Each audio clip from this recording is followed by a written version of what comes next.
Man shocked to find tiny people the size of ants walking all over him. Gulliver accidentally crash-landed on a Lilliputian. Not only is he tied up like a Christmas present, but they even locked his size 400 clown shoes. Gulliver lets out a mighty roar.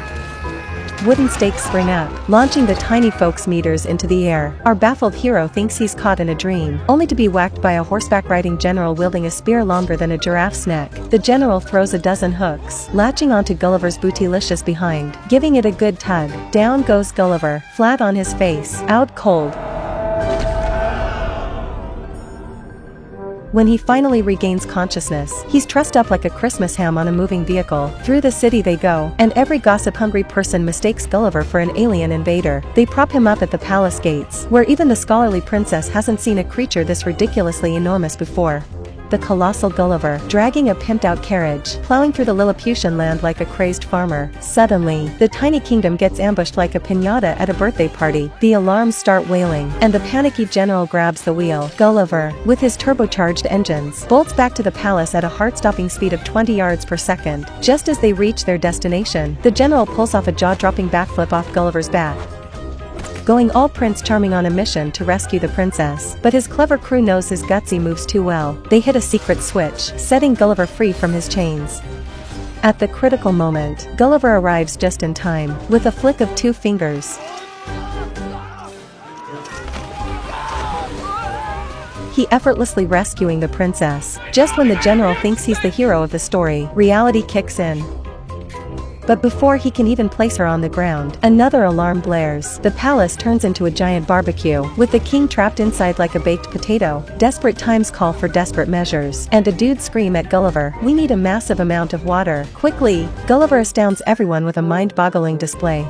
Gulliver takes off his shorts and unleashes a golden stream towards the palace. The aroma is a bit eye-watering, but it saves the king's wrinkled old butt. That night, the king throws a celebration in honor of Gulliver, grabbing a platter of dragon fruit. Gulliver devours it in one gulp and starts boasting about being the father of Ultraman. The crowd stares in awe, their eyes filled with admiration. The next day, the king, overwhelmed with adoration for Gulliver, sends 10,000 workers to construct a luxurious villa for him. Even brewing a cup of soy milk requires a team of people. In an instant, Gulliver ascends to the pinnacle of his life. To top it off, the king appoints him as a general, as the former general had sabotaged all the defense switches in the palace out of revenge. Little did they know, this spectacle caught the attention of enemies located 1,000 kilometers away. They quickly informed their king to prepare for battle. The sky is filled with dozens of bombs, raining down upon the palace in a fierce bombardment. Faced with hundreds of warships, Gulliver rips off his bargain bin red tee and kicks off his mammoth-sized size 400 canvas shoes. Step by ridiculously heroic step, he marches towards the enemy. A barrage of cannonballs comes hurtling towards Gulliver, leaving a tasty imprint on his bacon-like belly. Gulliver's got skin thicker than a rhino's hide. In the blink of an eye, he channels his inner superhero and hurls those cannonballs right back at the enemy. They dive into the river like synchronized swimmers, seeking refuge from the fireworks display. With a mischievous grin, he grabs hold of every ship's ropes and starts playing the ultimate game of tug-of-war. Those poor warships don't stand a chance as they retreat faster than a scared cat on a slippery floor. This epic showdown propels Gulliver into legendary status, turning the entire country into a full-blown Gulliver mania. You can't take a step without seeing his face plastered on every corner, from towering billboards to custom Gulliver apparel that's hotter than a supernova. The square turns into a chaotic scene as people scramble like headless chickens to escape. Suddenly, an enormous egg pops up in front of Gulliver, challenging him to a showdown. Little did he know, the ex-general seeking revenge joins forces with the enemy to take down our hero. Gulliver tries to maintain his cool, but his face quickly changes when the egg undergoes a mind-boggling transformation.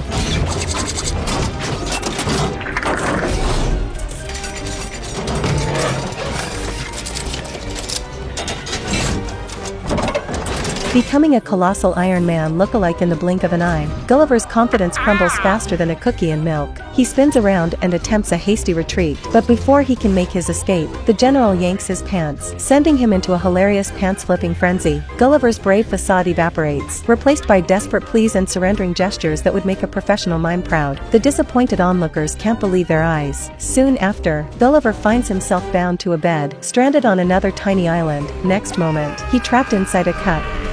The man wakes up wearing a princess dress, only to realize he's stranded on gigantic island and has been shrunken to the size of a thumb. Before he can even process the absurdity, a baby bottle comes flying towards him, gagging poor Gulliver, and just like that, our hero becomes a plaything. Just as Gulliver resigns himself to a life of thumb-sized adventures, a surprising message reaches him from the henchmen of Lilliputian. A woman has washed ashore, just like Gulliver did, fueled by the power of love. Our hero finds renewed determination. Clad in a makeshift parachute, he bids farewell to Gigantic Island and returns to the fray. But this time, he's got a goddess by his side, and Gulliver wastes no time in charging headfirst into battle against a legion of mischievous robots. With a triumphant flourish, he emerges victorious. It's truly awe-inspiring how love can transform the feeblest of souls into a force to be reckoned with. Gulliver stands as a testament to the extraordinary power of affection and the courage it can ignite within even the smallest of beings.